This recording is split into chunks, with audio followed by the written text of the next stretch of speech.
This is your hometown news leader, WDBJ 7. Around the corner and I saw the house. I saw the roof was smoking. A Roanoke woman has her paper man to thank after he saved her from a fire. In Southern Virginia, a drought is not only affecting crop, it's affecting livestock. How one farmer is trying to make a living. Virginia Tech is going to the Russell Athletic Bowl in Orlando, Florida. How many fans were following them? I'm Orlando Salinas. We're live in Blacksburg. We'll talk about that in just a second. And 2 area families are helping sick children all over the country have a better Christmas. That's a story you're going to want to see. Good evening. I'm Chris Hurst. And I'm Holly Davis in for Jean Jadhunt. Tonight, a Roanoke woman is glad she gets the newspaper delivered to her home. Her house caught fire around 4 this morning while she was sleeping, and it was her newspaper delivery man who showed up just in time. WDBJ 7's Bryce Williams is live near the woman's home. Well, you know, the woman is staying with her son tonight, and she's doing just fine. This is a case where being in the right place at the right time probably saved her life. Matthew DeSimone has been delivering papers for 10 years. Today was like no other. Came up here, and I have to deliver her paper to her porch in the back. I got out of my car here and started walking in that direction, and I smelled the smoke. And he heard popping noises. I thought, well, who the heck's out here burning wood at this time in the morning, you know? The woman inside had no idea her house was on fire. It took 10 whole minutes of knocking to wake her up. And she opened the door. I said, ma'am, your house is on fire. You've got to come out. You got to get out of the house. And she kind of looked. She said, oh, I smell smoke. I said, yeah. I said, you gotta get out of there. And he got her attention just in time. Had a few more minutes passed, things would have possibly ended in a different way. Yeah, but I was lucky to be here at the time I was. She was grateful, yeah. And she had her shoes. I helped her put her shoes on, and you know, she was shook up. I could tell. She, you know, like anybody would be in a I know I would be. And the woman's granddaughter and son were grateful too. They showed up while WDBJ 7 was talking to the man who saved the homeowner. Like the person said to me today, you know, fortunately God had me at this spot.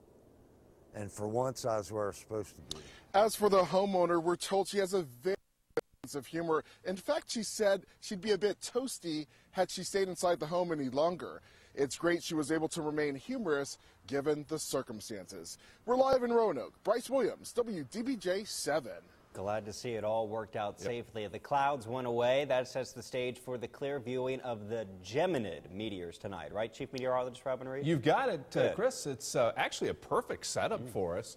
Not only are the skies clear, but the air is also very dry, and because we're in a new moon phase, it's darker than usual, so maybe even some city locations will be able to see some good activity. Right now, you can see over the eastern half of the country, no clouds of any consequence, and a little zoom in here only shows fair weather clouds drifting across. So when and where? Well, if you look up around 8 o'clock to the northeast, you may begin to see, and as you can see by midnight, overhead would be the best spot. Also notice it's plenty chilly, so if you're going to spend some time just staring at the sky, make sure you bundle up well. First alert forecast does show a warming trend coming up. Our lack of rain this year may end up costing you more for meats and dairy products next year. It's obvious news to farmers with livestock in Southern Virginia, and it's news that they do not like. WDBJ 7's Justin Ward joins us live from a farm in Pennsylvania County. Justin, you have reported on how the drought has impacted crops this year. So what about animals, livestock like cows?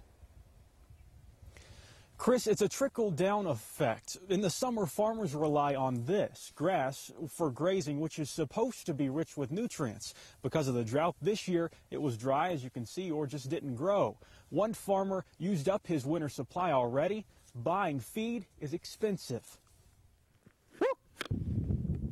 That sound only means one thing to Donnie Moore's cattle. It's feeding time.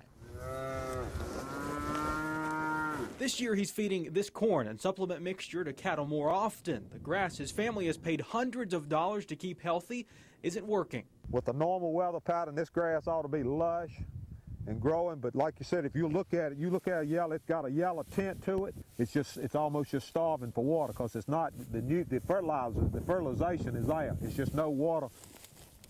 Dry conditions have forced feed prices to spike. Buyers aren't purchasing as many cows because of it, and farm ponds used for irrigation aren't filling up. The drought he's experienced for 3 years is getting worse.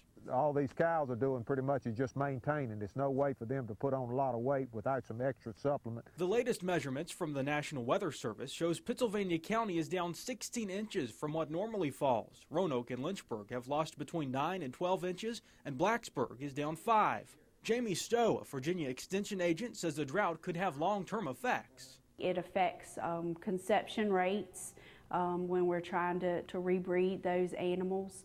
If we take them to the market, it affects the price that we're getting at the market because they're thin. Next year is already looking bad. Farmers are preparing fields for corn and hay. Nutrients are so lacking and the ground is so hard, they believe crop yields will be down. Now, even if you're not a farmer, what's happening here could affect you at home. Farmers expect prices of meats and dairy products to go up at the store next summer because prices to keep livestock alive and healthy rather, is rising. Live in Pennsylvania County, Justin Ward, WDBJ 7. All right, Justin, we are waiting for police to release the name of the person killed in a crash in Bedford County this afternoon. This wreck happened on Route 24 in the Goodview area. It backed up traffic for several hours. Police in Roanoke are still trying to identify a man who jumped off a bridge and onto Interstate 581 this morning. The man died after 4 cars hit him. This happened at the Hirschberger Road overpass. The highway was closed for several hours. It may not be what Virginia Tech fans want to hear as the worst season in 20 years of football ends in what some say is a minor bowl game. WDBJ 7 New River Valley reporter Orlando Salinas joins us live from Blacksburg. So, Orlando, are Hokie fans going to the game down in Orlando? I tell you, it has been a rough season, Chris.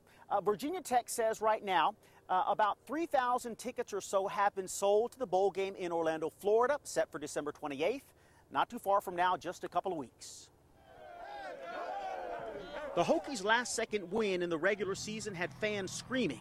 That win guaranteed another postseason brawl at the Russell Athletic Bowl in Orlando, Florida. Welcome into the J.D. Howell Show. At ESPN Blacksburg, DJ J.D. Howell is talking about a disappointing season. So with Virginia Tech going to the Russell Athletic Bowl, playing Rutgers.